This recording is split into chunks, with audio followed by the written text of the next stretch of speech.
You're listening to Cards to the Moon, a podcast about trading cards from both a collector and investor perspective. We hope you'll stick around for the ride as we take a deep dive into the state of the hobby, share some hot takes, hopefully some useful advice, and fun stories along the way. Hey, welcome back to Cards to the Moon. My name is Clark, and I'm here with Hyung and with John for episode number 23. Now, off the top, there was a small piece of news that you might have missed, but it was reported this past week that Topps just lost the WWE Wrestling Trading Card license to Panini. So, I don't know if any of us are huge wrestling fans, but instead of focusing on the WWE license, I wanted to just focus on Topps. It seems this iconic company can't catch a break these days, right? They lost their MLB license to Fanatics, which starts in 2026. We heard that before, of course. Right. So I want to ask you guys, do you think this is the beginning of the end for Topps, or can Topps still reinvent itself to remain relevant in the hobby? What do you guys think? This is a tough one because, yeah, it's like it kind of is the beginning of the end, yeah. given that they're losing their licensing for, in 2024 with baseball, but 2026. But yeah, I'll tell you what, like Bowman Chrome, what I've noticed, like they've loaded it, like just recently, just with younger prospects. They're releasing a lot more position players, a lot of shortstops. I'm finding outfielders in these newer products. So it's interesting to see their game plan on that, because in previous years, I find like even Bowman Chrome was kind of like a subpar set, right? It was flagship, the Bowman that liked it. But now I feel like they're a little more aggressive with that stuff. So I'm seeing a little more, I guess, positive in that sense. But I don't know if it's for panic or whatnot. But it's gonna be interesting to see in the next 5-6 years how they're gonna like recover, from this, because Topps, I mean, baseball's like that's what Topps is, right? All the iconic cards are pretty much Topps Bowman, and yeah, it's sad to even think that that's even a possibility, but we're seeing it day by day that this is kind of like how reality's setting in, right? So, as obviously as a hobbyist, this is what you don't want, right? It's sad to even talk about this. It's like, why are we even talking about this? But I'm seeing a positive in products like Bowman Chrome. I think Bowman Chrome 2021 is like an unbelievable product that's underrated. So, do you think they're trying to cash out while they can? I'm thinking they're signing more contracts, and they're doing it at a younger age. There's guys in that roster that haven't even played a minor league game, right? They're 17 years old, or they just started, or they just signed like a $2-3 million contract. Before, you wouldn't see those too many unless they're like huge international prospects, right? Where you're number one or number two, right? You're Adrian Beltre's and stuff like that, right? So right. Okay. Here's a stupid question, but are prospects a part of the MLBPA? I believe so. Yeah. Okay. That's a good question, but I'm pretty sure. I'm pretty sure they're all covered under, because they're under major league teams, right? Yeah. So I would assume so. Yeah. Yeah, man. WWE. I'm not sure how big the market is, but it's. I think it feels like it's growing. There's a lot of interest. Obviously, there's a lot of interest on some of the older products. Like, we're all used to. I think everyone was into WWF/WWE back in the day with The Rock and Steve Austin, Hulk Hogan. So you'll see those cards or those characters of cards selling for a premium. I don't know about the new WWE. Like, I'm pretty sure it's still popular, but I'd have to imagine more in the southern United States, more so than like in Canada and like New York and LA and stuff like that. But man, if I just looking at the Topps website, they're going to lose WWE. They have UEFA Champions League, Garbage Pail Kids, Star Wars, F1, right? Like, what else do they have? So it is, this is one less thing on their roster. Who knows how big of a hit this is, but it's kind of like what you guys said off the top. It does feel a bit sad, and it does feel like it's like the start of the demise of Topps. So a part of you does feel kind of sad for them.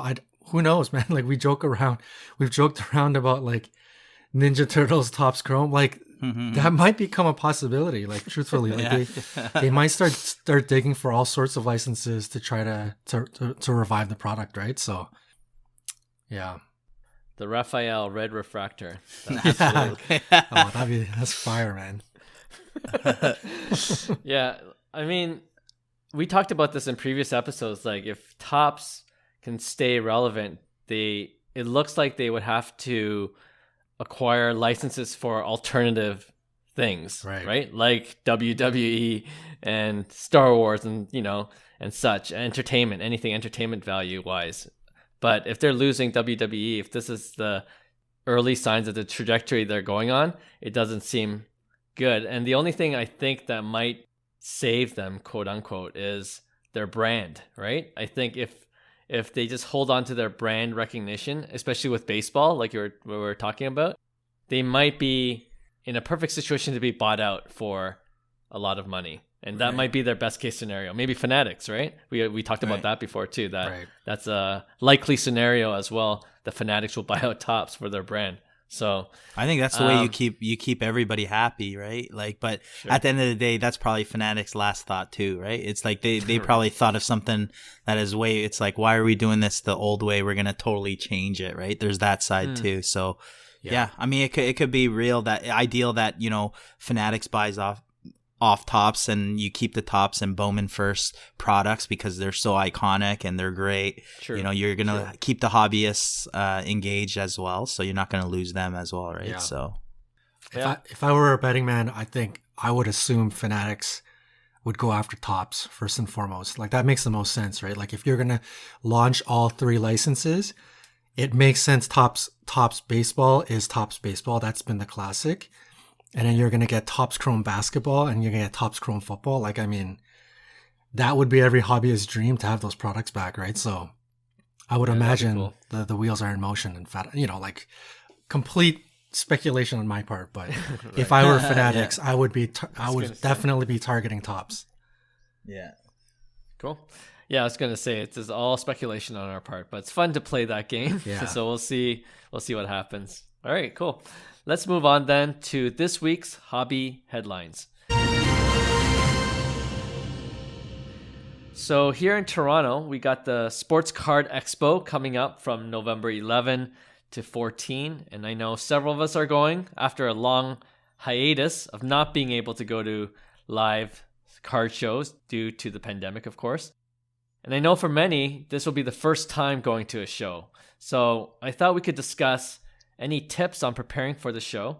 And for those of us who have gone before, what are your main goals when you go to a card show? Do you primarily go to find good deals and buy? Or do you go to sell or trade? Or do you go off to drop off your cards to get grading done on site? Or do you go to network with other collectors? Or a little bit of everything? So I want to start with you, Hyung. You've been to some shows before, like I have. What do you normally try to get out of local card shows when you go? I think you mentioned it all there. Okay. I think it's a bit of everything, to be honest. But no. I think just the whole atmosphere, the experience. But here's the thing: it's changing. Yeah, like for sure. It's changing like crazy. And one thing I will say, if you're going, is bring a lot of cash. I know that sounds. I think a lot of people make this mistake, and this is a common mistake that I guess new guys, because a lot of guys are making deals. They're there to make deals. And a lot of it is high end stuff, right? They're looking to deal high end stuff, and if you think about it, like high end cards, they cost a pretty penny. So if let's just say you bring $10,000, right? It could run out really, really quick, faster than you would think, right? So I think prepping for that, like maybe it's doing some research and targeting cards that you might want. Maybe it's liquidating some cards to free up some cash, beforehand, and also just doing your research on what cards card values are. So you're constantly in the know. You're not constantly checking to see if, you know, it's a good deal or not. You kind of know what to expect and know your stuff. And like you said, the networking is awesome. You meet new people. I've met like multiple people that I've never met just through, you know, Instagram and stuff like that. So it's cool, you know, putting, you know, a name to the face and stuff like that. So it's a great networking event. And I think card shows are only going to get stronger. You know, there's a lot more companies like Relic, for instance. I got an email. Relics is in Toronto. It's a local card store. They're having a trade night or whatever, right? So it's like they're being creative around these things. And you guys remember, it's like we don't like. When we went to card stores, you know, pre-COVID, it was totally different. You go to the Toronto Convention Center and it was 90% hockey, right? You had a few select guys with that did baseball, but the game's changed so much, especially like basketball, for instance, right? There's so many more, you know, basketball collectors here locally in Toronto now as well, right? So I think the game is definitely changing. But if there's one tip, is bring a lot of cash. I think that's one common thing that everybody kind of misses the target on. They under budget always. They don't have enough cash to make the deals that they want to do, right? So yeah, bring your slabs and bring cash. Good advice. Good advice. Good tip. Another small tip I heard that I don't have any experience in card shows, but I heard to bring an extra battery or bring a battery charger for your phone. Yeah. Nice. That's true. 100%. Or like one of those portable ones. Yeah. Man, I haven't been to a card show since I think I was 15 years old. And it was I'm pretty sure it was at the same card show at the airport. Yeah. But at the Toronto Convention Center. Yeah. I'm being cooped up because of COVID and not being able to travel to the States to some of these shows. Like, man, I'm pumped up to go. I think Hyung and I, we just got back a monster pile of slabs from PSA Grading. Ideally, I would love to wheel and deal, trade, upgrade some of those cards. I don't know who is going to take some of my smaller slabs. I might be some of these veterans listening are going to be like, oh man, you're in for a rude awakening. You're not going to be able to move any of that stuff. But ideally, I would love to start to trade up into things and try and wheel and deal as much as possible, even if it means trading two $50 slabs for a $100 slab and then walking around and taking that $100 slab with another $100 slab turning into 200 and just kind of grinding all the way up. I don't know how much time I'll have, but that is the plan so far. We'll see how it goes. Nice. Yeah, I'm pumped too. Like, it's been a long time, and like you said, Hyung, right off the top, the hobby's changing so much that I feel like this show that's coming up is going to feel a lot different than the one I went to 2-3 years ago. For sure. Pre-COVID. Absolutely. So I'm pretty excited about the energy that I'm expecting to be there. I know like some of our friends that are going for the first time as well, or haven't gone to a show in years, like yourself, Johnny. And and they're bringing that excitement, like the newcomer excitement to the shows as well. So it's always great to connect with fellow collectors in person and with dealers and with local card shops as well. And like I think it's also a good opportunity if you're looking to trade, sell, or buy. Like, calculate the 10% you save from not transacting on eBay. And I think that if you keep that in mind, you can find good deals that way too. And you get the card right away. Like, that's what I love about card shows too. You don't have to worry about shipping. You can make a trade right on the spot. You could transact right on the spot, switch cash, and bring a lot of cash for sure if you want those big ticket items. Because the thing with the hobby too, there's going to be plenty of big ticket items on the floor, for sure. So, and I'm looking forward to, we joked about this before too in our, one of our way earlier episodes. Like, I'm looking forward to a show where it's not predominantly hockey, like it has been in Toronto card shows for a while, like baseball and basketball for sure. And, something I do kind of really quickly, because there's a lot of tables. You'll see the space at these card shows, especially at the airport, is pretty big. So unless you go multiple days, trying to hit all of the stalls and paying attention to all of the stalls, like, it's virtually impossible. you'll run out of Right, time, right. or you got to spend the whole day there. And I don't know if you have the full day to spend at the card show. So, one little trick is like you look at cards that you already kind of know ballpark figures to. Maybe it's the Luka Doncic base prism PSA 10. You're like, it's about 700-800 US, so maybe 1,000 Canadian. And you can see like which dealers are really marking it up or which dealers are going by eBay comps. And if you see like a Luka Doncic base prism PSA 10 going for 1,500-1,600 at a table, maybe that's not the table that you're going to spend a lot of time in because they're already overpricing. Right. So that's a quick tip. Who knows? They might have a mad sale on another card, but it's fair. I think it's almost fair to say, like, if you know a popular card and it's priced way too high, the rest of the table might be that way as well. Yeah. And if you find one that's a fair comp, maybe you could find other cards that are in that ballpark, and you can negotiate probably more easily with those kind of dealers that go by eBay comps, right? So, Right. So just another tip. And I know there's a joke out there, like some dealers hate it when you bring up eBay comps, like the idea of eBay comps, but sorry, man, like how are you supposed to gauge current market value?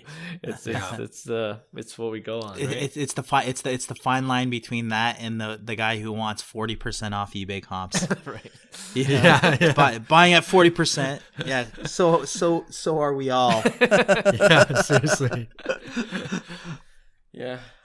Cool. Anything else regarding the card show coming up? Anything you're looking forward to? I think grading too, it's going to be interesting. It's going to, like, because I bet you there's going to be HGA booth or, SGC booth. You're going to have your BGS and PSA booths.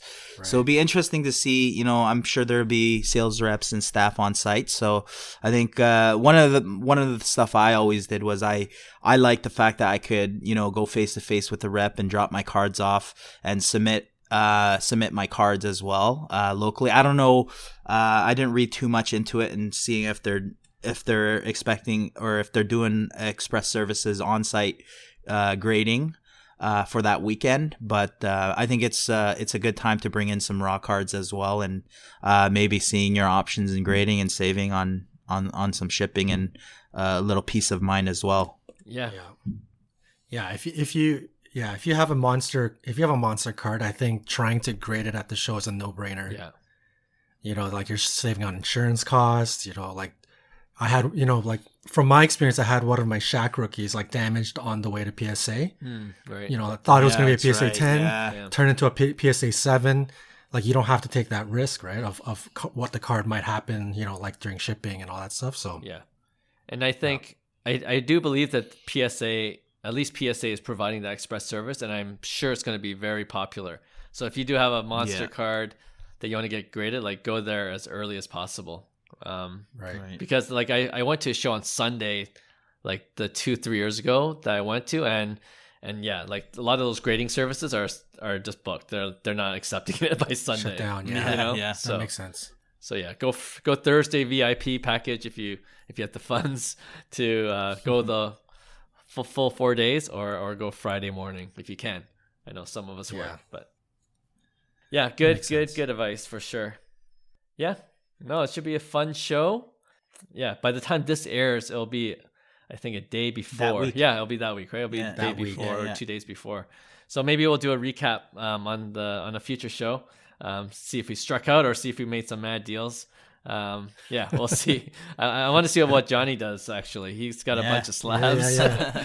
See if he. I'll let you know. I'm coming with a huge backpack, so I'll let you guys know. The PSA backpack, right? Yeah. Sweet. All right. Okay, so let's move on then to our next segment, which is a new segment, and it's called Double Down. So it's kind of the opposite of our Dead Wrong segment, which we did last week, and we've done a couple times previously. But Double Down is investments in the hobby we've made that we were right about, whether it's a hot player or a prospect or a hot card, and we're looking to buy more of their cards instead of cashing out.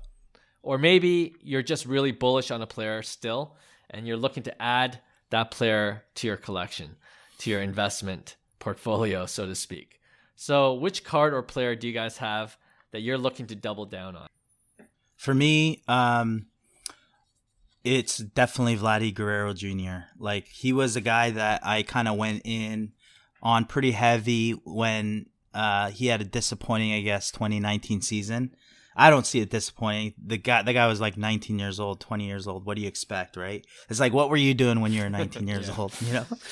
But yeah, he was really cheap, and I got a lot of like color refractors for, you know, dirt cheap that, you know, that obviously multiplied exponentially. And then, but I still think it's cheap. You know, I still think there's opportunities in the off season where like I decide to cash out on some of my Vladdies, but then the more I think about it, it's like I don't want to sell these numbered cards because, you know, if I cash out, like I want to buy more Vladdy because I still think he's a great buy, right? So for me, definitely Vladdy Guerrero Jr. I went early on him, and I still think he's a buy in the off season. I think he's a very fun guy to watch, especially if you actually watch baseball. And this is another important point. It's like we wouldn't be having these conversations if they weren't long-term mindset investments, right? Yeah. Like with the mindset of going in long-term, because obviously if you're just in it to flip it, you're not going to basically re-enter to buy in, right? So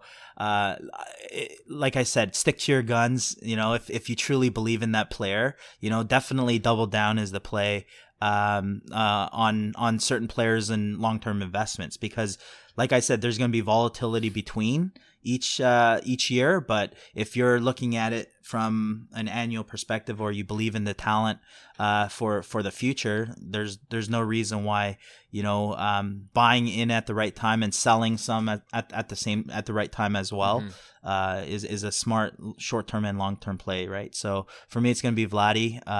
Double down and I'm buying him even more. I think he's cheap. I still think he's cheap. So I like it. Yeah, that makes sense. I wish I could say double down Vladdy, but I unfortunately didn't buy too many Vladdies when he was cheap, so I can't say the same thing.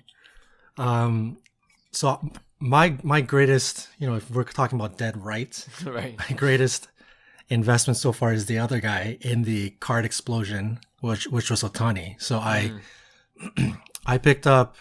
I don't remember when it was, probably like November 2020 or something like that. I picked up the Ohtani Sapphire PSA 10 for $370. Wow, that's hot. And and I flipped it not too long ago, about maybe 2 months ago, for $4K in a trade. Nice. That's awesome. So that was my greatest profit so far. And in terms of doubling down, I think so. I think Ohtani's cards, if they haven't gone down already, they're probably going to come down this offseason. And I don't think I'm going to get back into the Sapphire. I'd like to get, like, Ohtani's cards is hard to double down on because they're just so expensive if you're not buying base, and I'm not really in the mood to buy base. But I talked about this briefly in a previous show. I think his SP and SSP images aren't that iconic yet, so I don't think they're garnering that much attention. So in terms of the Ohtani world, I feel like the SPs and SSPs are great targets. So that's probably a card that, like, I personally really want the 2018 update US1 SSP, the one where he's following through on his batting. That's a sweet card. I know it's still pretty pricey, but if that card can come down to a price that I'm liking, that's probably a card I would try to pick up. So Shohei for you, Vladdy for Hyung. I am going with Bo Bichette, Toronto pick. I actually was going to go with Mahomes, but I realized I don't have a Mahomes, so I can't double down. But listen, we had that episode last week about Mahomes, if we are panicking on him yet, and we're overwhelmingly not panicking on him. And since then, he had another mediocre game. You know, I think they just barely won another game. So, yeah, if I had one, I'm still trying to double down on Mahomes. Maybe he'll absolutely. Maybe he's a card I'm going to look for at the card show the next week. So we'll see. That's a good call. Yeah. But because I don't have Mahomes, it doesn't qualify for a double down pick for me. But I am going with Bichette. I realize it's another homer pick. We chose 2 Toronto Blue Jays out of the 3 here in this podcast. But Bichette, if you look at what he's done and the fact that I still feel like he's overshadowed by Vladdy's monster year, like he's cheap. I actually lost on an auction for one of his Bowman Chrome first autos, a BGS 9.5. I think it's sold for like $600-700. Like I feel like that's still pretty damn cheap. And I think if Bichette has another year like this year, where he has double, almost 30 homers, almost 30 steals, 300 batting average, like I could see that hit 4 figures easy. And and Bichette has a lot of cool rookie cards out there, especially autographed rookie cards, like to choose from, right? There's different price points, and I think all of them can have the potential to rise, so I think Bichette's one of those guys that is just being tremendously undervalued in the hobby, and absolutely. So I'm doubling down on Bichette. So yeah, that's my pick. Nice. I'm waiting for his prices to go up. Because I've been waiting. You already have a bunch. Yeah, no, I was always a huge Bichette fan, and I think 100% he gets overshadowed by Vladdy, right? So it's interesting to see though, because I think we're gonna realize come spring it's gonna be totally different, right? It's gonna be whoever's hot out the gate, the prices are just gonna start to soar, and I could see that happening with both, all 3 actually, and that's the scary part though. It's like you on the flip side, take Ohtani for instance. Let's just say he comes out of the gate and he doesn't do well. It's like we use that kind of like that fantasy baseball day trading logic, and his prices tank, right? So also on the flip side, having a highly touted prospect or someone who's expected and it's already baked into that price, it could go the other way, right? Really quick during that span as well, right? So for sure. Like a good example of that is like before last season, I bought a gold refractor of Cavan Biggio, Bowman Chrome first auto. And I'm so glad I sold it before the season started when it like doubled in price. Like everyone was optimistic about the young Jays lineup, right? And maybe it's a little lucky on my part, but Biggio out of the 3, Bichette, Vladdy, and Biggio, like he didn't perform the way the way we all hoped he would, right? Right. So yeah, it could go either way, but I'm pretty bullish. I think we're all bullish on Bichette. We're all bullish on Vladdy. And Shohei's definitely an exciting player to watch as well. Cool. Yep. All right, double down. We should always do a double down segment after we do a dead wrong segment to make us feel better. I know. I think that's a good balance. All right, all good choices. Okay, let's end off the show then, as we normally do, with our favorite segment, Pick One. And this week, it's our regular edition of Pick One, which is where we choose 2 players or 2 cards or 2 sets, and then we debate which one we would rather invest in. All right, so who wants to go first this week? I'll start us off again, as usual. And this one is I picked this purposely because it's very common in I guess in the hobby world, in the baseball world. And I already know your guys' answers, but I wanna expand on it, make you guys think a bit before you guys select it, because I should have done more research on it. I don't know the exact populations of each card, but it's basically Fernando Tatis Jr. is the player, and I'm putting up his Topps Chrome Sapphire PSA 10. With his foil board from the complete set, 2019 complete set foil board. So the foil board is numbered to, I believe, 162. And a PSA 10 is a pop 6, I believe. Wow, might be a pop 7, might be a little higher. But then the Sapphire has a lot higher pop. I don't know the exact pop count. I think it's around 200. Maybe 200, 225, yeah. But it trades for very similar price because there's not a lot of foil board sales. Because it's not as desirable. Okay, so just giving you the background story, the Tatis Sapphires have gone as high as like $5,000. They trade about $3,000, I think, after correction. It's $2,500, $3,000. And the recent foil board went for $2,200. Right. And that PWCC auction that we thought, maybe a lot of people didn't see, so it was a steal. That guy got that foil board, especially a Pop 6. But both are beautiful cards. If you hold a Sapphire, a Tatis Sapphire, it's gorgeous. But on the flip side, anybody who's held the foil board will say that's probably one of their favorite parallels, because it's a numbered parallel that looks amazing to the eye. So I honestly did a poll on Instagram, and it was literally 50-50. Oh, really? And people were like arguing. People were like, "You're stupid. Way. Are you kidding me?" And if you think about it, and that's why it's like, I know you guys are going to pick the foil board. And, but I just want to say the Sapphire is a lot more liquid, right? A lot more people are in that game. It sells so easily, right? So, and the price fluctuates too. It's one of those cards where if Tatis value goes up, Chrome Colors and Sapphire go skyrocketing first. Right? Before a foil board, for instance. Because you're waiting on comps, but there's no comps. Right? So it's like, and then the desirability as well, right? Of the foil board versus the Sapphire. I think a lot more people like the Sapphire product than a complete set foil board, for instance, because it's a lot more niche, right? So it's like, they're the exact same image, but different card numbers, different card overall, both beautiful. I've run into the problem where, you know what? I had to choose one. Right, so I want to know what you guys would have done if you were in my situation. This is a great one, because this is the one that I've been battling ever since I've been trying to get into a bigger Tatis and just lock it up. I love the Sapphire. Like, I think Sapphire cards in general look amazing. The look of the Tatis Sapphire, just as a collector, it's one of my favorites, and I think one of the all-time modern great cards is the Acuna Sapphire. So, like, big fan of Sapphire.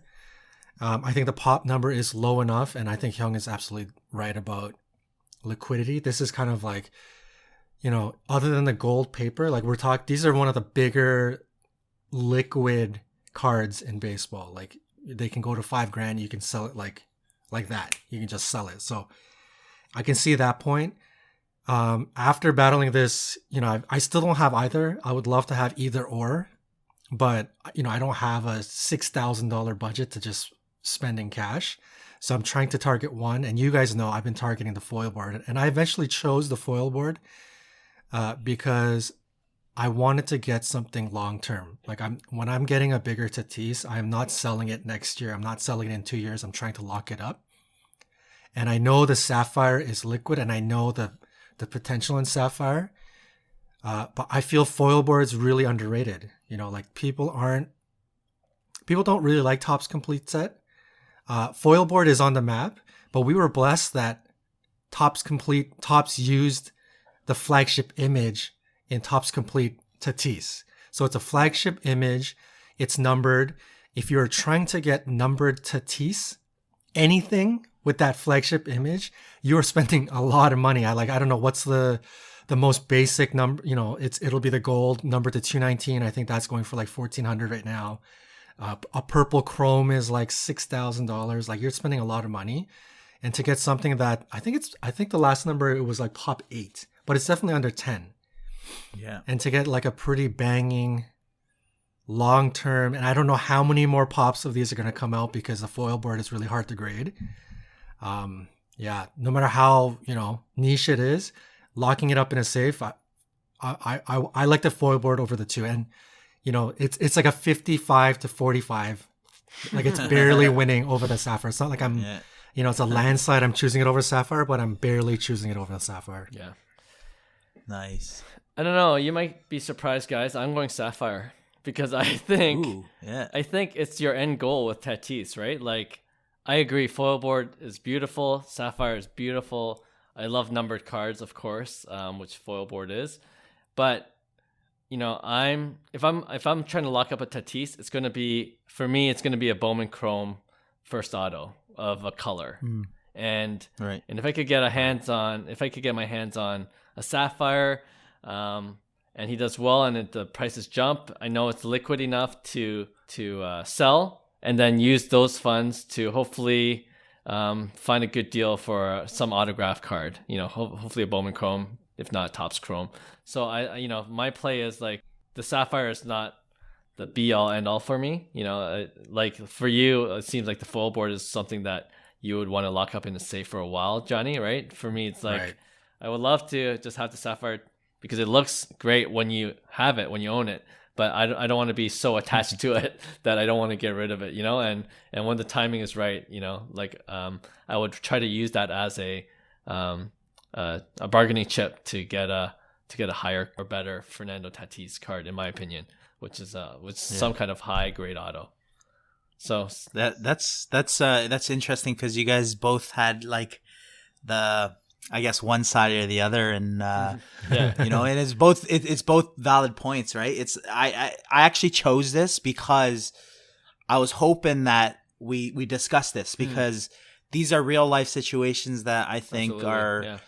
are people could get game perspective in it.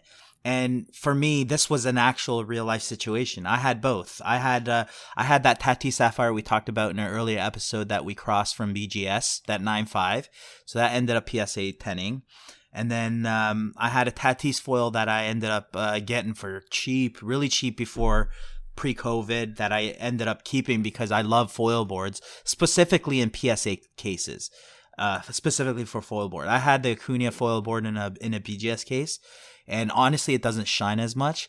But I was hoping that you guys had both perspectives because I was in this situation. And I obviously chose foil board for mine. And I sold the Sapphire because of all the reasons you said. Right. It was liquid. The price was right. I took the profit. And then on the flip side, John, I took the foil board because I wanted it long term.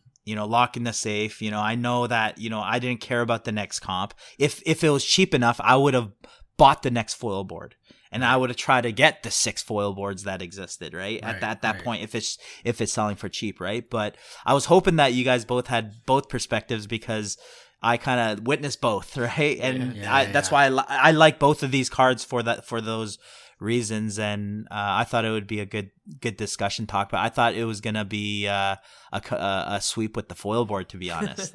Right? So but I'm gonna, obviously my move was foil board. That's what I actually did. If I look back and say would I do it again, I'd probably do it again. I'd probably take profit on the Sapphire and then keep the foil board long term, right? So you guys made a combination of exactly what I was gonna do, right? So yeah. But there's these situations in other cards if you have the budget for one card. So it's just another perspective that I wanted to share with you guys. Yeah, good one. Yeah, and I think Clark's side of this is a great tip to a lot of listeners that are trying to figure out this, quote unquote investment game for sports cards.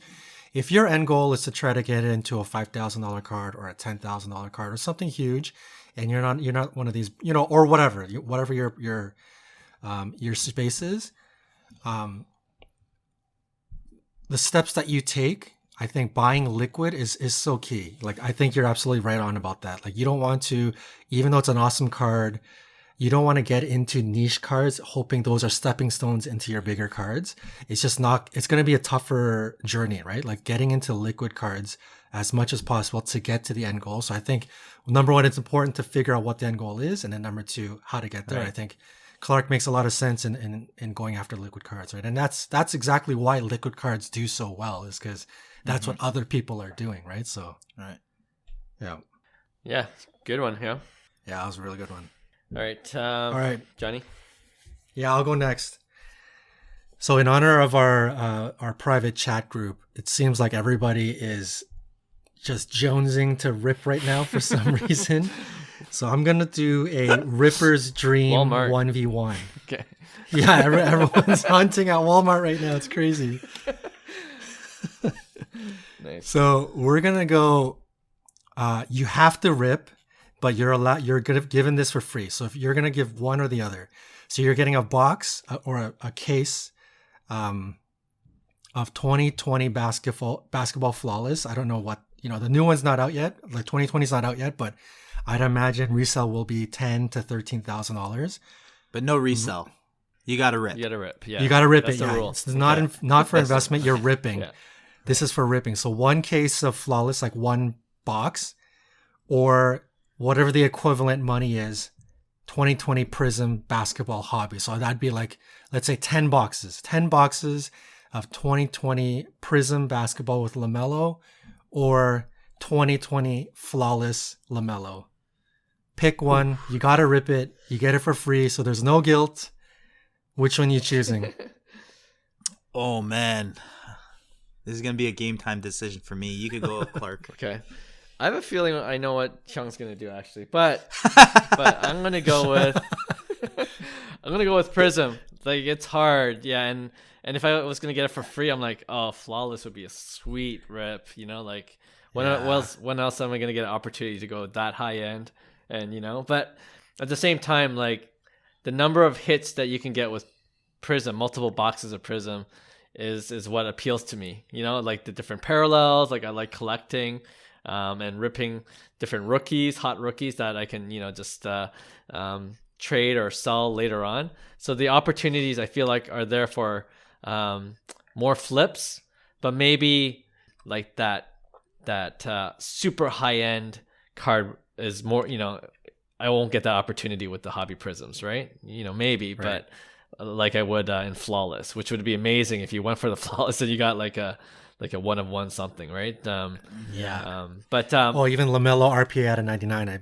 Exactly. Raw, I'd probably go for like 25 Gs or something crazy. Man, right? that would be crazy. Yeah, like exactly. But I feel like with my luck, I probably won't get the RPA of LaMelo. So I'm like, I might as well like diversify my risk and get a number of hobby boxes and start collecting hot parallels. So that's my reasoning. I'm going with the hobby prism just based off my personality. Nice. That makes sense. Saw that coming. My mind is telling me, the prism boxes, but my heart's just saying, you gotta go flawless. What are you, insane?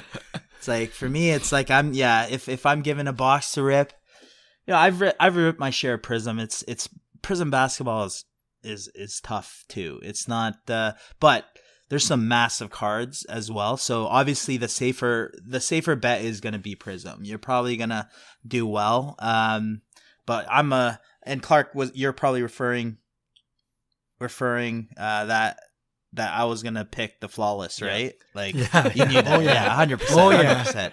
Oh, yeah. Yeah, it's 100% flawless. Yeah. I was hoping a little NT magic, but flawless will do. Like, I think you could pull a game-changing card that like is insane, right? Like any LaMelo RPA. I remember the Zion RPAs in flawless were going insane at release as well. And you're never gonna get to rip that kind. And when you're ripping at that level, it's a different game. It's totally. I mean, hobby boxes are no joke. If you're ripping Prism hobby boxes, especially multiples, that's a pretty fun rip. Like I would love to experience that, but there's nothing like hitting absolutely monsters in a monster set, right? Like, and I think if you're doing it for free, might as well, right? Might as well have that experience and go big. But like I said, I'm the gambling type. I like the risk, so I'm going flawless. Nice, we saw that coming. Too boring. Yeah. Well, you know what? Like, if this is obviously hypothetical, we're kind of having some fun with it. If I was literally presented this in real life, I would probably think I'm going to pick the 10 Prism boxes because of blah, blah, blah, like odds and being a little bit safe and the amount of hits you're going to get and all that stuff. But I would hope, and this is going to be my choice for the hypothetical game, I'm going to pick flawless because let's go. To have that, to be guilt-free and to experience something that you would probably never get to experience. Like, I don't think ever in this game, this sports card investing thing, or as a collector, I'm ever going to rip one of those boxes like flawless. I'm never going to do it. I'm not going to buy it for 10 grand. So to have that opportunity for free, something that I never thought I'd get to do, I'd hope if it ever were to present itself, I would pick Flawless. I'm going with Flawless just for the experience. Nice. Makes sense too. Yeah. Guess I'm the only practical one here, though. Yeah, pretty much. Yeah, I was just gonna say. Even with the free box. Okay. All right. I like those. Okay. So this one's, I think it's going to be a fun one too. My 1v1 or my pick one pair is Luka Doncic Silver Prism PSA 8 versus Luka Doncic Base Prism PSA 10. Oof. So we always say this, right? Choose the card Yikes. over the grade, but let's put it to the test. Which one are you gonna go for? You know, if it's a base prism, and the comps are pretty similar. That's why I chose the PSA 8. It's about Right. $1,000, let's say, for a Why is it a PSA 8? Like, what happened to it? That's Bad surface? Gotta be I'm like surface asking and person, centering. corners or a bad corner, right? Yeah, you can ask PSA later That's in tough. this hypothetical situation, but yeah. PSA 8's tough. It's a tough grade. Yeah. But you're right. It's like buy the card, not the grade, right? Like, Silver. yeah, but this one's really tough because, do you guys know the pop on the PSA 8 I don't, but by any chance? it's probably low. Under 2,000, something like that, right? yeah. Or Oh even yeah, less. yeah, way less. We're talking. It's more rare than PSA 9 probably. Yeah, oh yeah, that makes sense. Right. It probably more rare than PSA 10s too. But yeah, that's a tough card. Yeah, PSA 8 is tough, PSA man. 8. Give me an Ultra- 8.5 ultra- at least. Give me that half that PSA gives. But I think this was the toughest out of all three, to be honest, because like it makes sense to go PSA 10. I think in the situation of the liquid game where you could really cash out fast. So it's that same scenario that we talked about with the Sapphire and the foil board, I think. But I think for me, it's like I just love the silver prisms. I think they shine, they hit differently. I would even consider cracking it out and just enjoying it in a one touch or whatever, right? Or just having it in as a personal collection item. I would go silver. Okay. Silver Luka. Yeah, I just think, like I said, it's tough for me to justify. Let's just say that was a $10,000 card last season, in a PSA 10, right? So it's like for it to be $800 because someone said it was a PSA Right. versus PSA 8 versus PSA 10, right? So it's like I go back to that and I'm just like, you know what? I'll take the Luka for $800, or the Luka Silver for $800. Like it's a steal for me, right? So I'm gonna go silver Luka 8. It's a tough one though because I do like the liquidity of the other one, where you're not gonna get tossed around. The value is what it is, and you have the ability to cash out whenever you kind of want, right? So if it's on a high note because Luka's having a great year, you can cash that out. Whereas the silver, you're gonna look for comps all over the place. People are gonna lowball you because it's a PSA 8. If you're thinking of flipping it, you're probably not gonna do great. You're probably gonna do better with the PSA 10. But for me, I'm holding the silver. Okay. I'm holding it in my hand every day. It's a beautiful card. It is. Silvers are great. And just to give you more context, not that it matters, but the pop count for silver PSA 8 is 256. So not a lot of them given that grade. 256. Out of the 4,600 graded by PSA, Luka Doncic Silver Prisms. And then, of course, the PSA 10 base is almost at 18,000 out of the 33,000. Jeez Louise. 33,000 Yeah. graded total. Yeah. Right. All right, Johnny. Man, that's tough. PSA 8 for ultra modern. I think that I would imagine that sells less for raw. Yeah, for sure. Absolutely. Yeah, for sure. You're buying raw. You're probably hoping it may be a 10. Probably get a 9. You're definitely not thinking 8. So, oh, that's tough. I'm gonna go silver, and it's not because it's not a collector thing. It's not a buy the card, not the grade.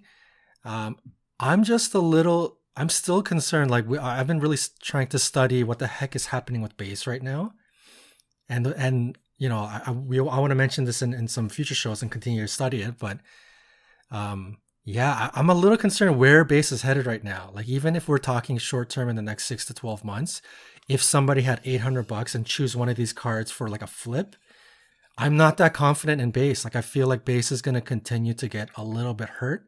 I don't know where the floor is, like the how much more it's going to come down.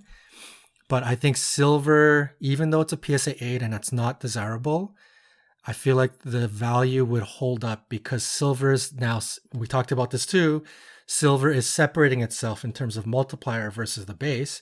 So that would mean the PSA 8 would also continue to hold its value, if not get larger as we continue down the road. So from an investment standpoint, if you're choosing the two cards, I get PSA. Right now, the base is a little bit more liquid, but I still think you're going to be the winner 6 to 12 months from now with the PSA 8 silver.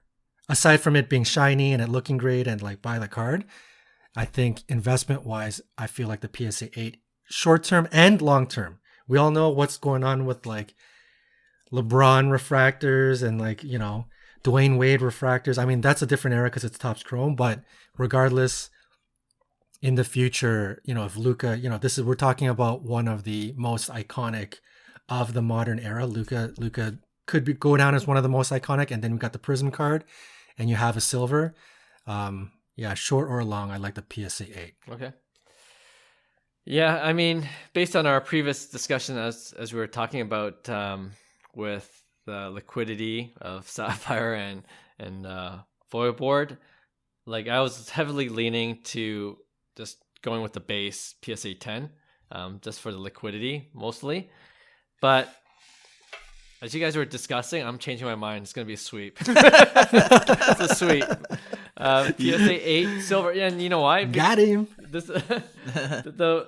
My reasoning is that, like, if you look at its equivalent, rough equivalent of like the older basketball cards, Topps Chrome and the Topps Chrome Refractor, right? So let's say Topps Chrome is like the base and the Topps Chrome Refractor is like the silver. So, you know, there's the refractors, Topps Chromes is obviously much more rare, and just like the silvers are much more rare than the base. And I think usually PSA 9 and PSA 10, like the rules are different for those grades. Like, and then PSA 8 and below, the value just completely drops off in most cases, right?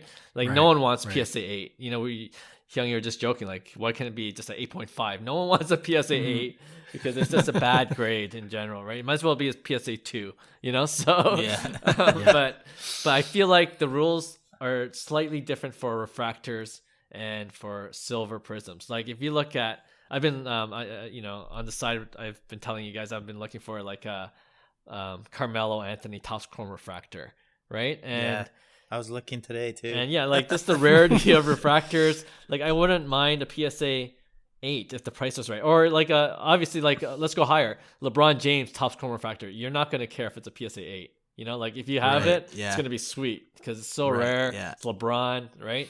I think it's the same rules kind of will apply for Luka Doncic. If he has the career like LeBron, for example, a Hall of Famer career, you know, a silver PSA 8, I don't think you're going to care as much. I think the value is still going to be there, and it's going to be way cheaper than a PSA 9 and way cheaper than a PSA 10. So for some people, that budget price point is perfect, the PSA 8. Yeah, absolutely. So just kind of talking it out with you guys right now and as listening to your arguments, I changed my mind just right now. So sweet. Nice. All right, that was a good one, man. Yeah, I thought all of our pick ones this week was pretty tough. So okay, awesome show, guys. Thanks again to all our listeners and subscribers. We appreciate all your support. And if you are a listener from Toronto, we'll be at the show I think on Friday, November 12th. So maybe we can meet you there in person if you're a listener of the podcast. And for everyone else, we'll be back with a new episode next Tuesday. So see you then. Bye. Hey, thanks for listening to Cards to the Moon. We'd really appreciate you subscribing to our podcast wherever you listen to your podcasts. And you can also connect with each of us on Instagram at 5cardguys, or you can follow Hyung at Integrity Sports Cards, or John at TradeU at Recess. You can also check us out at 5cartguys.com. Thanks again, and hope to connect soon.